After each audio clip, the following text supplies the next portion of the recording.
Di sisi lain, Indonesia bergabung dalam misi kemanusiaan Global Sumut Flotilla 2025 yang bertujuan menembus blokade Israel di Gaza. Armada sipil internasional terbesar ini diikuti sejumlah figur publik, relawan hingga aktivis sekaligus cucu mendiang Presiden Afrika Selatan Nelson Mandela. Indonesia bergabung dengan 44 negara lain berangkat dalam misi kemanusiaan Global Sumut Flotilla ke Gaza.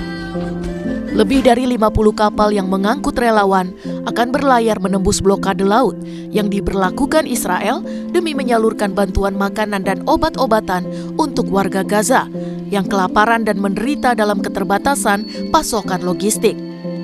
Figur publik lainnya Wanda Hamidah turut ambil bagian dalam misi kemanusiaan ini. Bersama para relawan, mereka tak henti-hentinya menyerukan Free Palestine. Menurut Wanda yang juga bagian dari panitia melalui Indonesian Global Peace Convoy, jumlah aktivis yang hadir melampaui ekspektasi. Dari awalnya 120 orang membludak menjadi 300 orang. Selain delegasi Indonesia, cucu mendiang Presiden Afrika Selatan Nelson Mandela yang juga aktivis kemanusiaan Mandla Mandela turut bergabung dalam pelayaran kemanusiaan Global Sumut Flotilla 2025. Mandla Mandela menegaskan solidaritas Afrika Selatan tak pernah luntur untuk mendorong warga Palestina meraih kemerdekaan. We particularly chose as the South African delegation to join the Global Sumut Flotilla here in Tunisia and sail from an African point to say Africa is part of this struggle, because as Africans we know very well what it means to live under occupation, under oppression.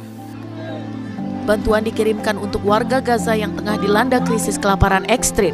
Warga Gaza saat ini menggantungkan hidup dari bantuan pangan melalui dapur-dapur umum.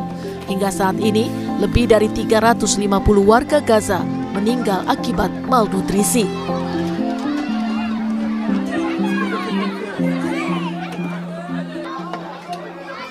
Saat ini lewat pukul 3:30 sore waktu di pusat kota Tunis. Saat ini rombongan relawan yang tergabung dalam misi kemanusiaan Global Sumut Flotilla 2025 sudah berada di Tunisia.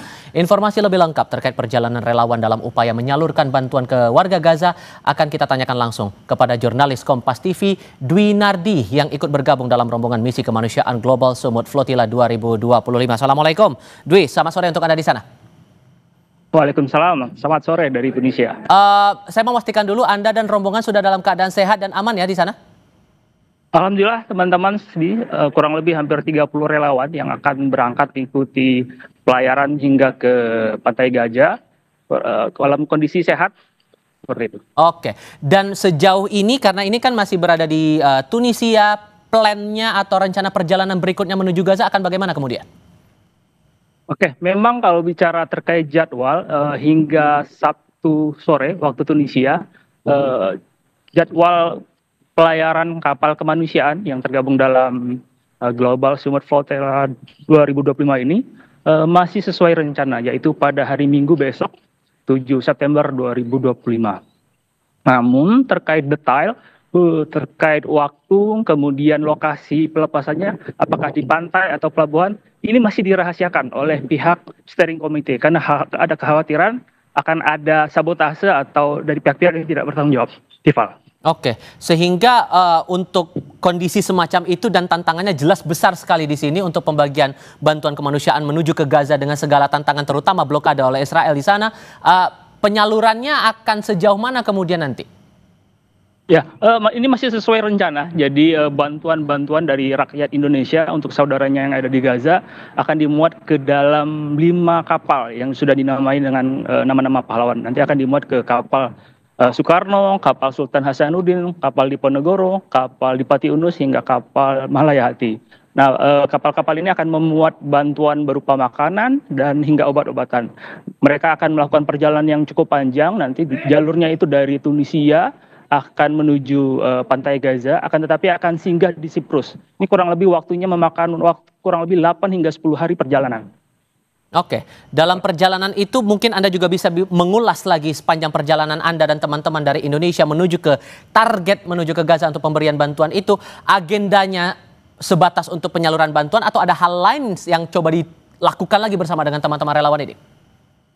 Oke, selama 6 hari teman-teman relawan yang sudah berada di Tunisia ini untuk menunggu jadwal pemberangkatan, jadi sudah ada serangkaian kegiatan sebenarnya sudah dilaksanakan mulai dari pembekalan teknis.